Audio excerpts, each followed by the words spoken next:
Well, good evening, everybody. Thank you very much for coming. Oh, hello, sir.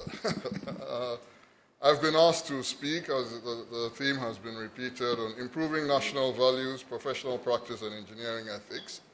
And I decided to present a paper titled, "Every Day the Bucket Goes to the Well, One Day the Bottom Will Drop Out." To situate it within a context, I decided to take two quotes from China. The first is, "Never forget the well diggers when drinking from the well." That's from Xu Enlai, who used to be the premier of China.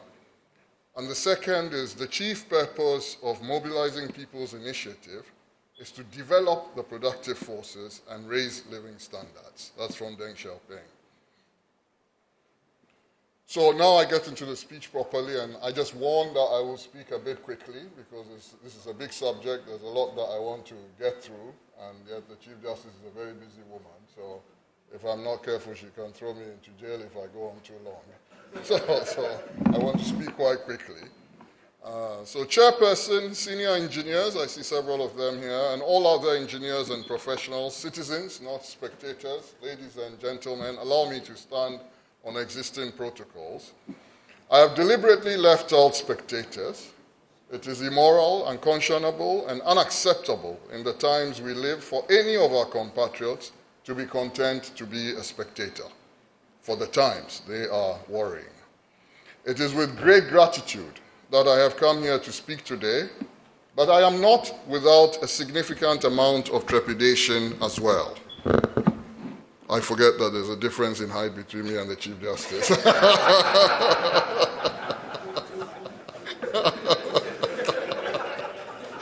I didn't say in whose favor.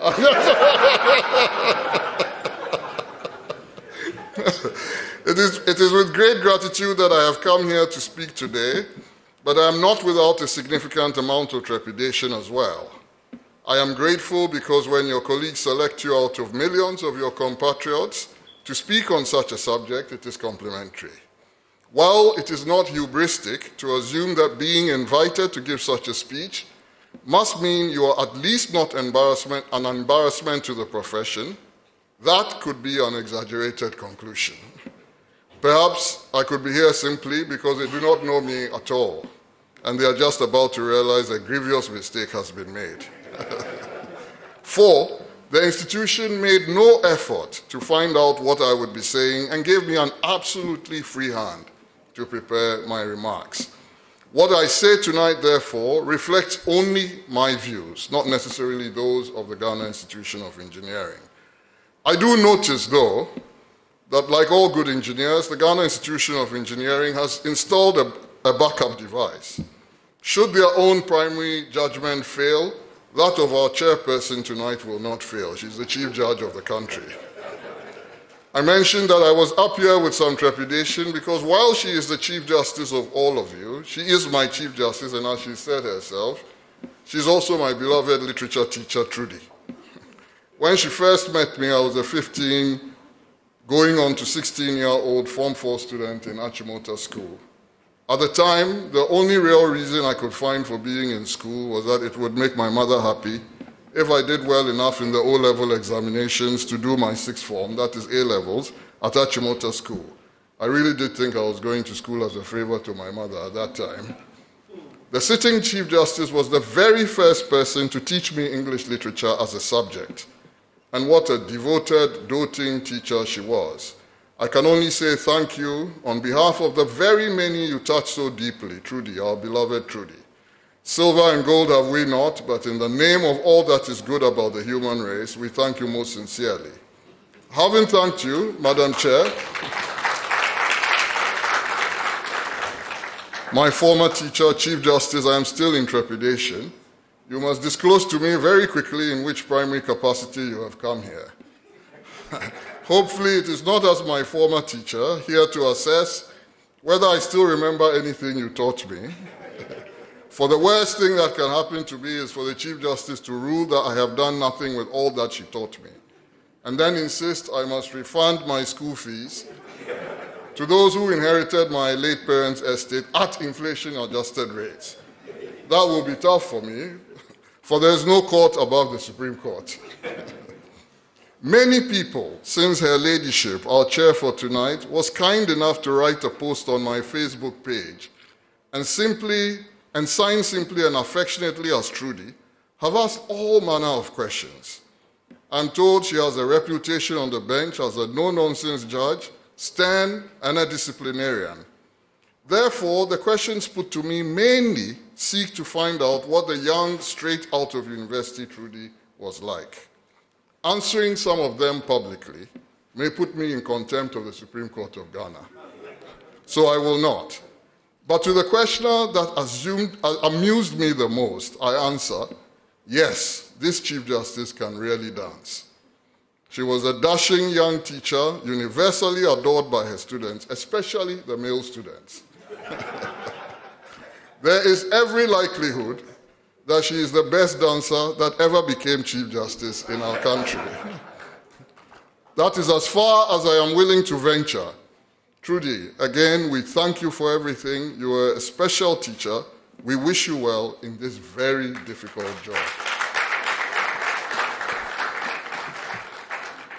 Quick declarations. As always these days when I deliver a lecture like this, I must begin by snuffing out the frenzied flames of rumor. Yaw Nsarkoh is not about to announce that he is contesting for any political office. I have no ambition whatsoever to participate in elective office, not now, not ever. I took this position in 1992 and it has not changed. Now we can move on. If you want to know why we get involved in the conversation when we are not running for office, I repeat to you the words of that profound thinker and freedom fighter, an icon of the anti-colonial liberation movements of Portuguese-speaking Africa, martyr of the struggle of freedom and dignity and more, Amilcar Lopez da Costa Cabral. He once observed with powerful but deeply sincere simplicity, and I quote, "I am a simple African man doing my duty in my own country in the context of our time," end of quote. It does not take much to establish that we live in warring times in Ghana, in West Africa, and in much of Africa. The times, they are troubling. I will give only one figure, as we're going to be tight on time for the enormity of the task involved in discussing this subject. The September Monetary Policy Committee of the Bank of Ghana report put food inflation at 51.9%. 51.9%. There is no other way to describe this than that it is an explosive disaster. This would be so anywhere, for food prices rising that fast will challenge the harmony and social stability of any country on earth. We cannot afford to be complacent when things are in this space, and we are also heading to elections in 2024. Too many people in Ghana live in mass misery. Too many people have nothing to lose. If those who have most to lose, the bourgeoisie, the upper classes, the ruling elites, just sit and watch the cracks, eventually the bottom of the bucket of society will drop out. It may not be a beautiful and controlled drop. If we do nothing now, which is already quite late, we could see a detonation. James Baldwin's "The Fire Next Time" could easily become our fire right here. This must become an urgent responsibility for us all. We cannot sit and simply be spectators as the society falls apart. We get involved because we are citizens, not because we have partisan political ambitions.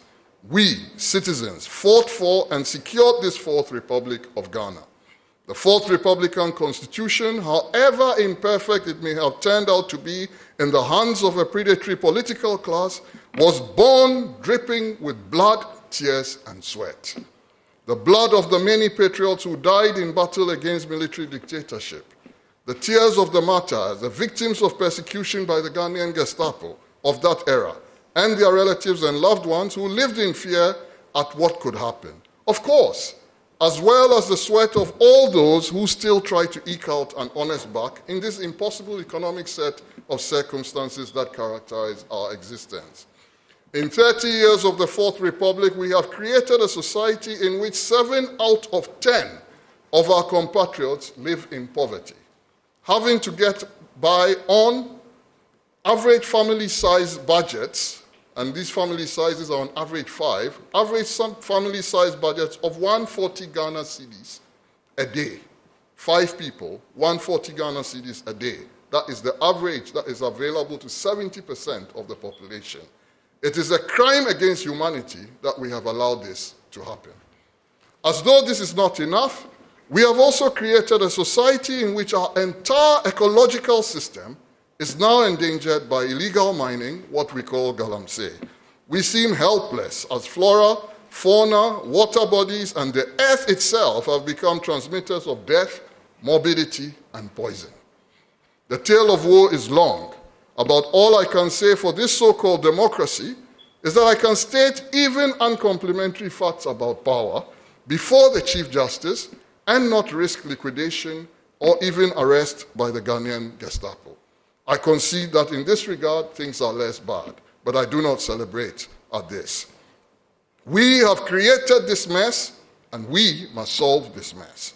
Or else, what will we tell the ancestors when we are reunited with them? That we just watch their toil and struggle dissipate as greedy and predatory neoliberal politicians squandered the resources of the state and impoverished the masses further? Between 2000 and 2022, according to Afrobarometer, public approval of democracy has dropped by a whopping 1,200 basis points in this country. Read into that what you want, but it is a very worrying trend. Ladies and gentlemen, what will we say when we meet Professor Kojo Aduboahin, compatriots, Professor P.A.V. Ansah, Professor Kwame Jechi, Christian Apiaje, B.J. Darocha, Justice Amwasechi, Peter Alajete, and many of our ancestors who fought with their all to secure this dispensation? It is a very scary thought. What will we tell them when we also arrive at the land beyond the river? In his powerfully rendered essay, Discourse on Colonialism, Aimé Césaire begins on a thundering note of condemnation of European colonialism.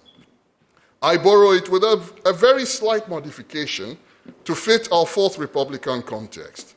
It should cause deep reflection for all of us who live with the deterioration of everything, especially of values, principles, and ethics, that the Fourth Republic has come to represent this state of anomy. Modified for the context, Aimé Césaire's famous opening paragraph would read to Ghanaians as, "A civilization that proves incapable of solving the problems it creates is a decadent civilization. A civilization that chooses to close its eyes to its most crucial problems is a stricken civilization. A civilization that uses its principles for trickery and deceit is a dying civilization. The fact is that the so-called Fourth Republic of Ghana, as it has been shaped by 3 decades of bourgeois rule, is incapable of solving the 2 major problems to which its existence has given rise: the problem of mass misery and the anomy problem. That the ruling elite is unable to justify itself before the bar of reason or before the bar of conscience, and that, increasingly, it takes refuge in a hypocrisy which is all the more odious because it is less and less likely to deceive." Fighting and ominous words. Therefore, we, all of us, must solve our problems or else we die. The bottom will drop out. A night of orature, back to Dunia Cinema and Hotel Kumbaya in Nima, Accra. I was asked for a slogan, huh? As many know, I do not like to deliver lectures of over 45 minutes alone. Persuaded by the efficacy of the orature technique in our endogenous systems of communication, I prefer orature to the monologue lecture mode. It is worth saying that the writings of the late stalwart Pan-Africanist scholar, Professor Michel Remugo, convinced me the most on this. To properly set up a night of orature, I must go back to our heritage and rich traditions of storytelling. So here goes. At Dunia Cinema in Nima, where Chuck Norris was the king of kings and star celebrity, not all were as fortunate as our now highly reputed psychologist Norte Dia and his friend Danjuma Wangyu. Norte and Danjuma had the funds to pay the entrance fee to enter and see the film. Many others did not, for in those days and even now, Nima was home to many who merely survived rather than thrived. When any Chuck Norris movie ended, there would be a crowd of expectant youth waiting to hear about the latest exploits of their star and celebrity, the revered Chuck Norris, the man they fondly called Chuku Norris. This expectant crowd would shout as soon as they saw the filmgoers exit, asking how the great Chuku Norris had managed to liquidate and stampede the bad guys this time. For Chuku Norris was known indeed to stampede his enemies to death. In response to this question, the privileged filmgoers like Nortedio, my good friend, would be ready. They too would scream back to their excited audience, "Ha! Chuku Norris, ina stampede." And the now frenzied crowd, eager to hear more, would part ask and part say, hoping for more details. "Nah, serious." Almost with rhythmic choral orchestration, the spaces between Dunia Cinema and Hotel Kumbaya would then be filled with equally reverberating chants. "Ina stampede, nah serious. Nah stampede, nah serious. Nah stampede, nah serious." I suspect those of you familiar with orature techniques have figured out already that this is going to be our chant tonight. We will give this speech together. When I say, "Nah, stampede," I want you to bring the roof down by screaming louder than the crowd at Dunia Cinema. "Nah, serious." There will be no tolerance of bourgeois stiffness. Even her ladyship will join us, for she does what her favorite student wants, so long as it keeps him focused on his work. That is the way it always was, and that is the way it is going to be. At least that is my version, and I'm sticking to it. So shall we try the chant? "Nah, stampede." "Nah, serious." "Nah, stampede." "Nah, serious." Okay, let's go. Now let us get on with what we are here for, discussing under the theme Improving National Values, Professional Practice, and Engineering Ethics, a paper titled with inspiration from one of the biggest global superstars to ever have graced the surface of this earth, the revolutionary reggae singer Robert Nesta Marley. "Every day the bucket goes to the well, one day the bottom will drop out." A short stop to deal with definitions. As you know, I am no academic, I am an area boy. Therefore, I will not be detained by detailed explanations and definitions. I am incapable of doing so.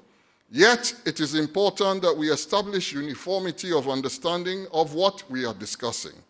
Let us begin with some views of academics who also happen to be professionals. The book, Values and Ethics in Coaching, written by 3 leading scholars on the subject of professional ethics, Professor Iona Iordanu, Rachel Hawley, and Christiana Iordanu, is very highly regarded by many. The foreword to the book is written by Professor David Clutterbuck, in my view, one of the most respected voices in the worlds of leadership and coaching. A few quotes from this book should do for our purposes today. Quote 1, "Values are defined as principles or standards of behavior, one's judgment of what is important in life." Quote 2, "Ethics are moral principles that govern a person's behavior or the conducting of an activity."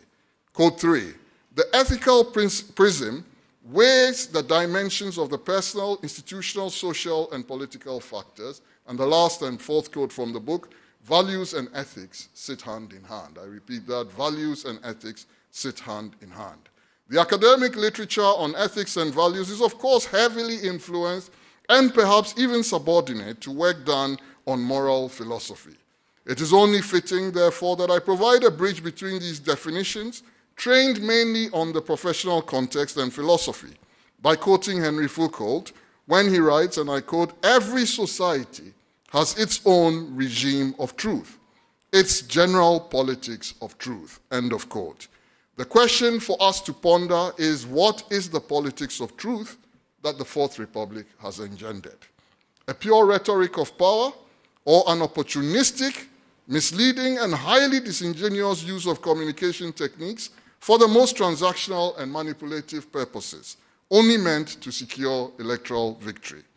Professor Kwame Jechi, for those of us who were fortunate to know him, a very modest man, but by any criteria, one of the most influential philosophers from Africa in the post-colonial era once made the following telling comment, and I quote, "The African worldview is essentially a moral one, in which the ethical dimension is central," end of quote. In that statement, the incomparable Kwame Gyekye shows again that positive considerations about values and ethics are indigenous to Africa. Those were not imported. Therefore, the derailment and sham consequences of neoliberal democracy cannot stem from any uniquely African characteristics. They arise from primeval tendencies toward greed and predatory acquisitiveness by our elites, André Gunda Frank's the lumpen bourgeoisie. We shall now turn our attention, having briefly established definitional clarity, to whether Ghana has a problem with ethics and values at all. I think we do, but let us see. Nas Tampidi. The moral dilemma of neoliberal capitalism and some of its fallouts. There is enough in the headlines every day to keep us chattering about the latest rapacious deed and plain brigandage of someone in political office. This does not stop whether it is the MPP or NDC in power. It is deeply disturbing to see this happen with such alarming frequency, for it conditions the minds of the masses. It sometimes appears as though, having filled every other space with their loot, politicians have taken to hiding it in cupboards, under beds, in wardrobes, and maybe soon even in chamber pots. Not so long ago, it was the current president, Nana Akufo-Addo, mocking the then Attorney General of an NDC government, Dr. Obed Asamoah. The newspaper headlines had alleged that one of Obed's domestic workers had stolen money from a stash under his bed or in a cupboard. Akufo-Addo shot back at his John Kuble Enu Memorial Lecture. "Mr. Chairman, what a theft. Mr. Chairman, what a cupboard." And we clapped. If recent news reports are to be believed, then following the adage, one good turn deserves another, the cupboard seems to have reappeared in the era of the MPP too. But this time, it was greeted with relative silence, not an Akufo-Addo exclamation about the nature of the cupboard. The Fourth Republic has spawned many big and unaccountable men. Before our eyes, we see a search for political favors, for contracts, for public procurement deals, and for appointments result in massive corrosion of meritocracy. It precipitates moral degeneracy. The unaccountable big man, to whom no one dare say anything critical, is incompatible with true democracy. In 1980, when the reforms he is generally credited to have been the architect of were just rarely taking off, Deng Xiaoping, in my view, the most historically and economically significant leader the human race has ever encountered, for his reforms took 800 million people out of poverty, warned that he would deal with such behavior with an iron hand. He cautioned, and I'll quote a little bit at length, the most senior members of his party in chilling but humorous words.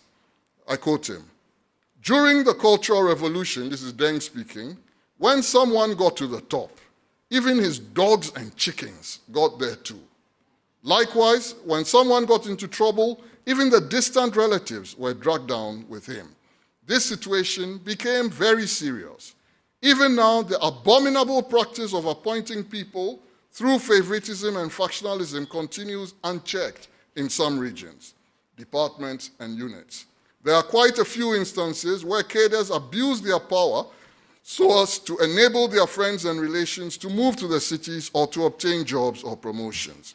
It is thus clear that the residual influences of clannishness must not be underestimated. We need to exert ourselves if these problems are to be solved." End of quote.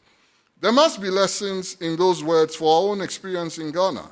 But if Deng Xiaoping was speaking about Fourth Republican Ghana, he may have had to say that when someone gets to the top, even his dogs, chickens, and side chicks get to the top too.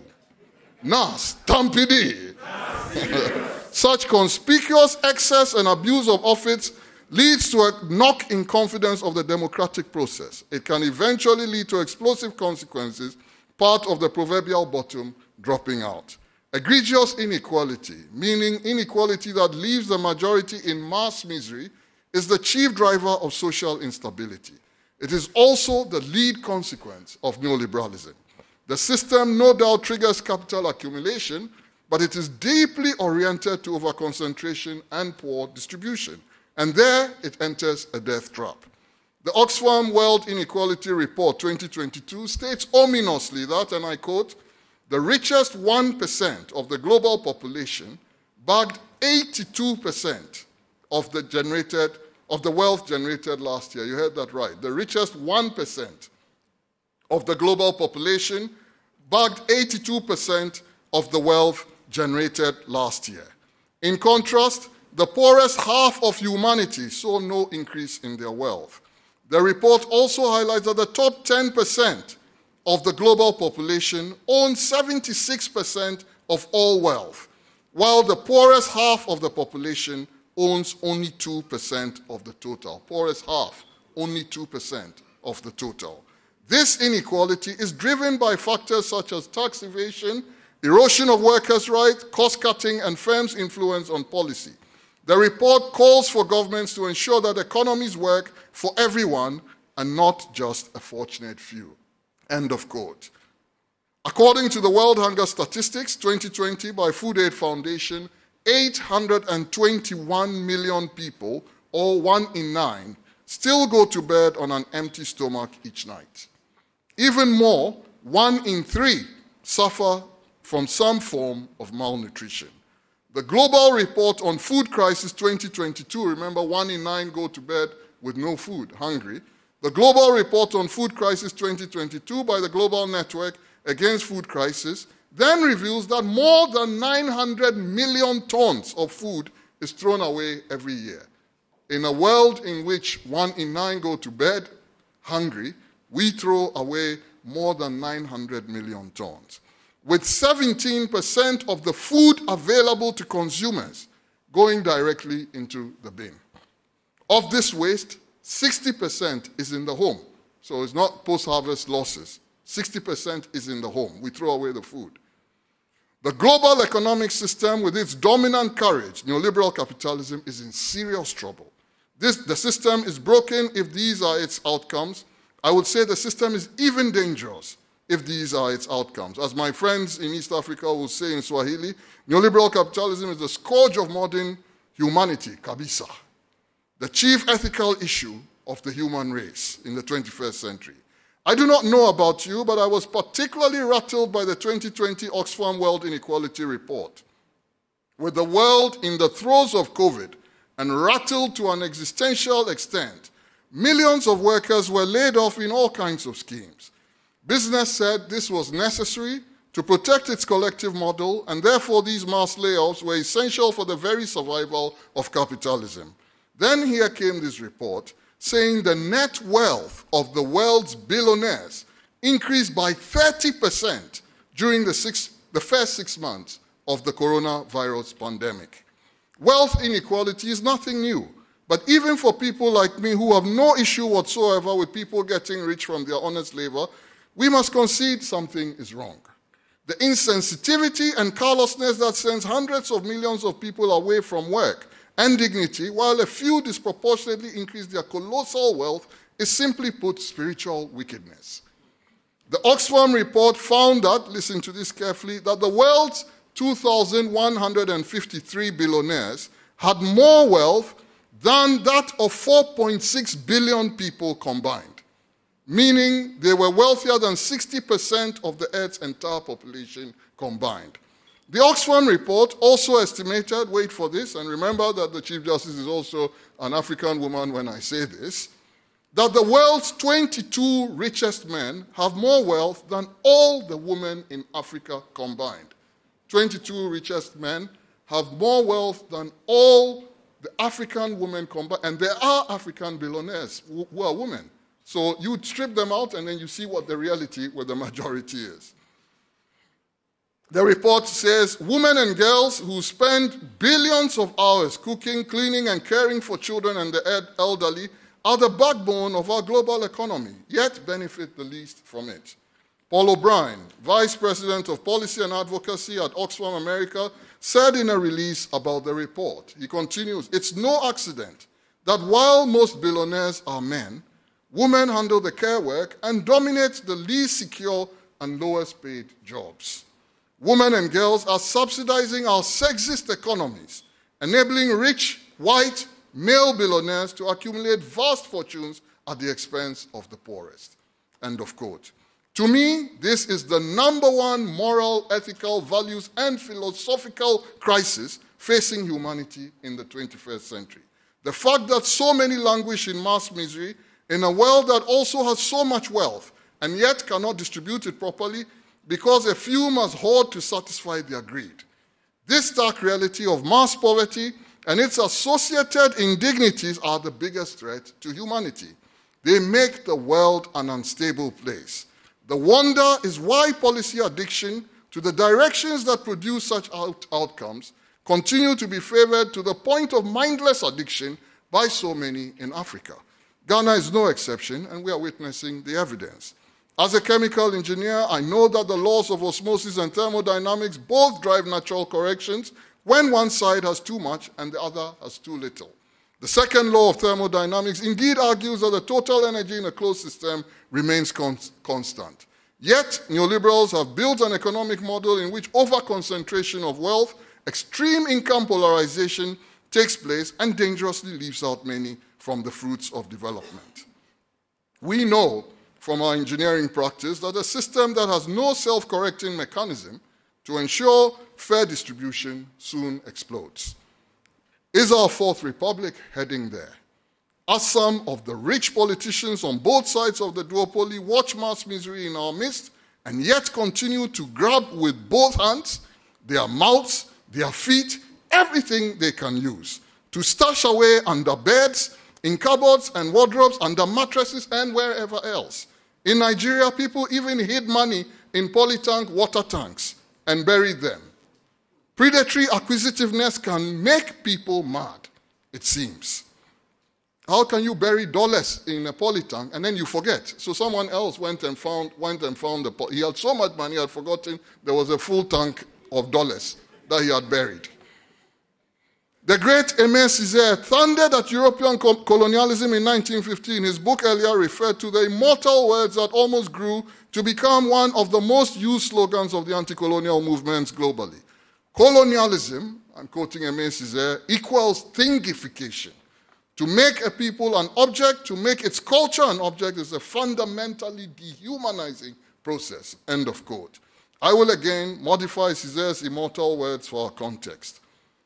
Neoliberalism equals thingification. I promised somebody that I will not make too much noise about VRA today, but I'll only say that when we engineers get to a place where they can say to people, we told you to move and we did not move, so we have drowned you, those people have been thingified. I am willing to take an oath that that could never have been done in cantonments. But the people of Mipe have been thingified. So we do these things and we just move on. But I made a promise, so I'll try to keep to it. That is the only explanation I can give for one human being sending another out of a job when his, and it is usually his, own wealth is growing by 30%. Why do you send somebody home?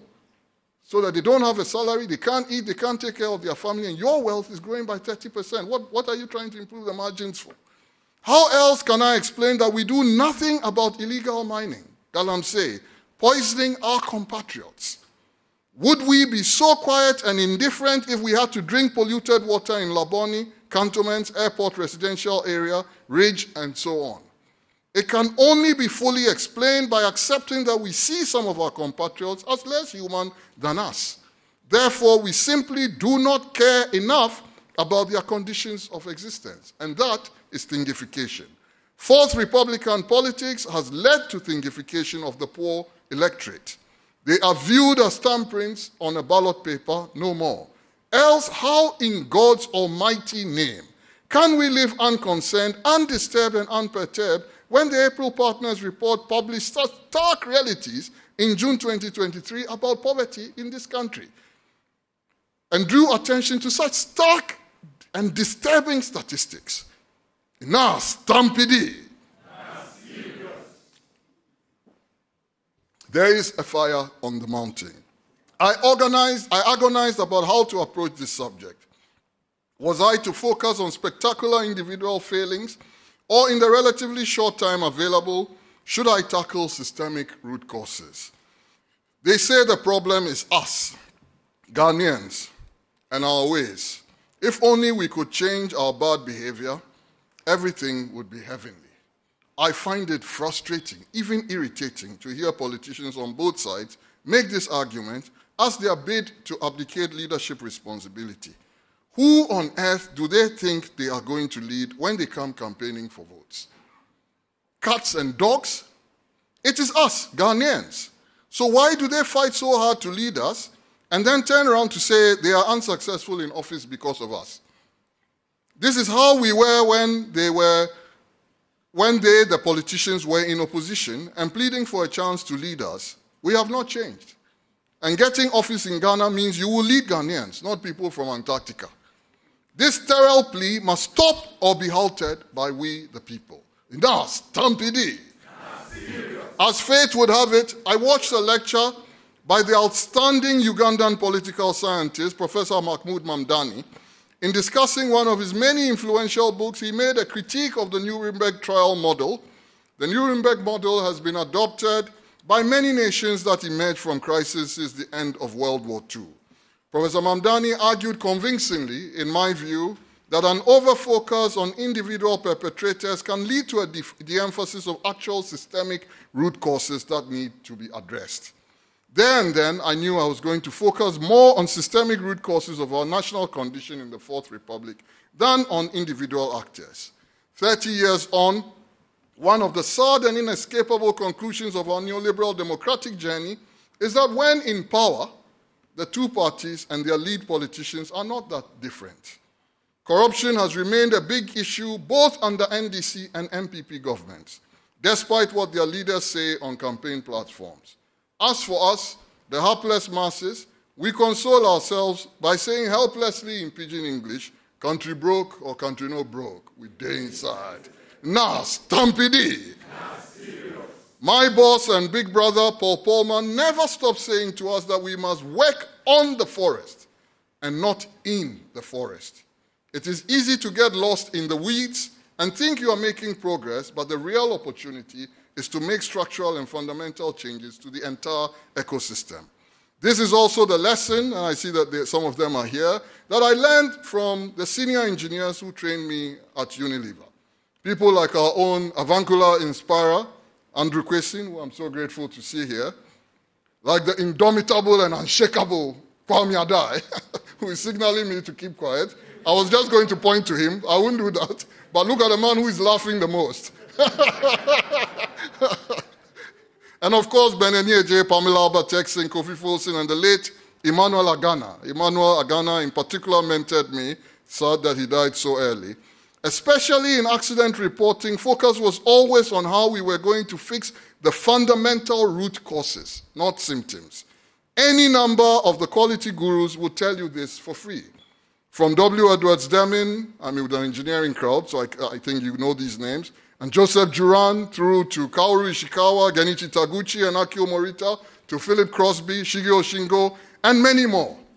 Of course, to me, the greatest quality master of all time is my first manager, Joseph Tusa, the formidable biochemist who took me under his wings when I joined Unilever as a national serviceman. God bless all my bosses. I will keep fidelity with that training, therefore, and focus on systemic matters. Before doing so, though, it is worth establishing that we do have a major crisis of ethics and values in this country with some simple illustrations.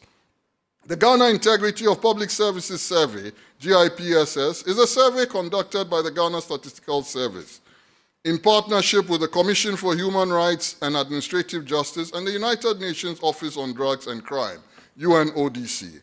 This survey aims to provide internationally comparable measures of corruption and support the implementation of policies to achieve Sustainable Development Goal 16, which seeks to substantially reduce corruption and bribery in all their forms. The 2021 Made in Ghana Integrity of Public Services Survey report, which was launched on July 21st, 2022, revealed that almost 5 billion cedis was paid in cash as bribes to public officials last year, 5 billion. The report also indicated that 9 out of 10 bribes were paid in cash. You heard that right, cash. Any wonder beds, wardrobes, chamber pots, and cupboards are now hiding unholy stashes of loot. They demand money for favors in the public sector, and they want it in cash. Because go electronic, and you may be hauled before Her Ladyship, the Chief Justice, to explain the transaction trail. In fact, this week, those of you who follow the story would have seen somebody who is trying to become an MP for one of the political parties saying not only did he have cash, he said he has dollar.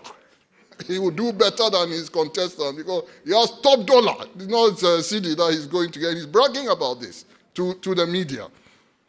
To facilitate such evil flows of funds, our political elites have created a dense and opaque climate for the movement of huge amounts of money, so their footsteps, dripping with ill-gotten wealth, cannot be tracked.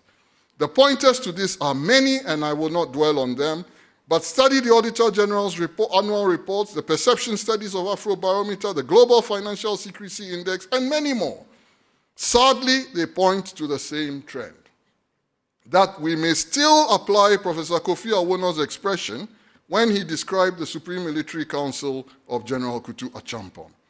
The Fourth Republic seems to have collapsed into an elite compromise that has supervised an era of organized thuggery and brigandage. Now, stampede. The rise of anomy conditions and non-beneficial culture.